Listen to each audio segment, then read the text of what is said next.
Welcome students to the BBBN online classes. I am Namita Seth, PGT English. Today our topic is future tense. As we have earlier covered two topics of tenses, present tense and past tense. So today our topic is future tense. As we all know that future tense means the भविष्य काल, जो आने वाला time है, that is called as future tense. Okay, now we have divided the future tense into, as usual, 4 parts, as we have redivided the present and the past tense. Okay, now future tense, future first part is indefinite. Okay, now the set rule for future indefinite tense is subject plus will, shall, first form of the verb and object. Now the question occurs where we have to use will and where we have to use shall. So see this thing, shall, it is used with I, we and you. ठीक है, shall किसके साथ use करेंगे? First और second persons के साथ में, as we have discussed earlier in the first video about persons also. Okay,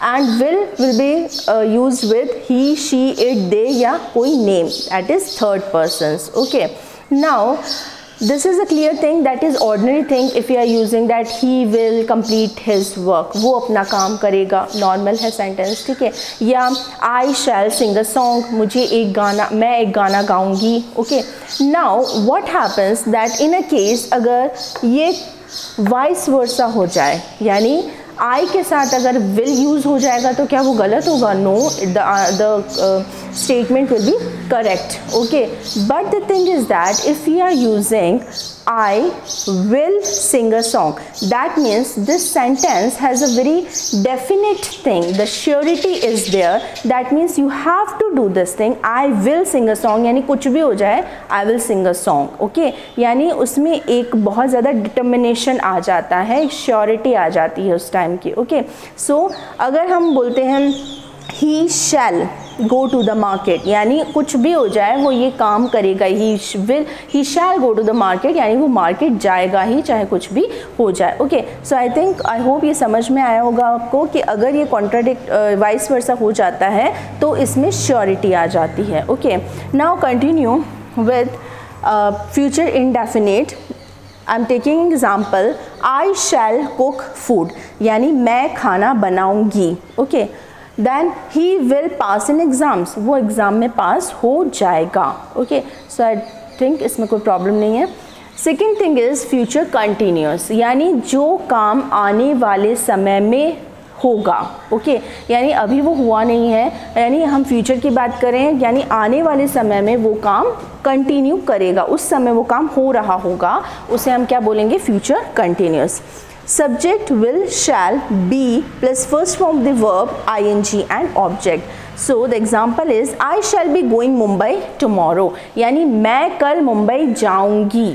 ठीक है, या जा रही होंगी. इस समय अगर ऐसा हम बोलते हैं कि इस समय मैं तो कल इस समय मुंबई जा रही होंगी. ठीक है, so this thing is that कि उस समय वो काम हो रहा होगा in future time. Okay, then perfect. Future perfect में वो काम फ्यूचर में ही स्टार्ट होगा और फ्यूचर में ख़त्म हो जाएगा. Okay, like the set rule for future perfect is subject will have, shall have plus third form of the verb and the object. Okay, he will left before you go to see him. तुम उसको देखने जाओगे उससे पहले ही वो चला जाएगा. ठीक है, यानी आप जाओगे और उससे पहले ही वो चला जाएगा, यानी कि वो काम फ्यूचर में ही स्टार्ट होगा और फ्यूचर में ही वहाँ पर जाकर एंड हो जाएगा. Okay, so this is future perfect tense. Then future perfect continuous, यानी वो काम फ्यूचर में स्टार्ट होगा और आने वाले फ्यूचर टाइम तक वो चलता ही रहेगा, यानी वो एंड नहीं होगा. ठीक है, या हम ये कह सकते हैं कि वो काम फ्यूचर में काफ़ी टाइम तक चलता ही रहेगा, उसे हम बोलेंगे future perfect continuous. For example, first see the set rule, subject will have been, shall have been plus first form of the verb ing and object, and we all know that since या for का use होता है इसमें.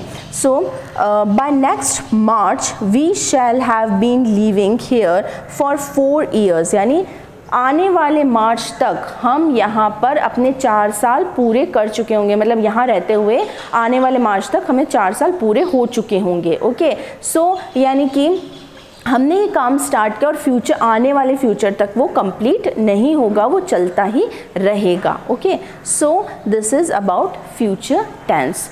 सो I hope you understand. Thank you.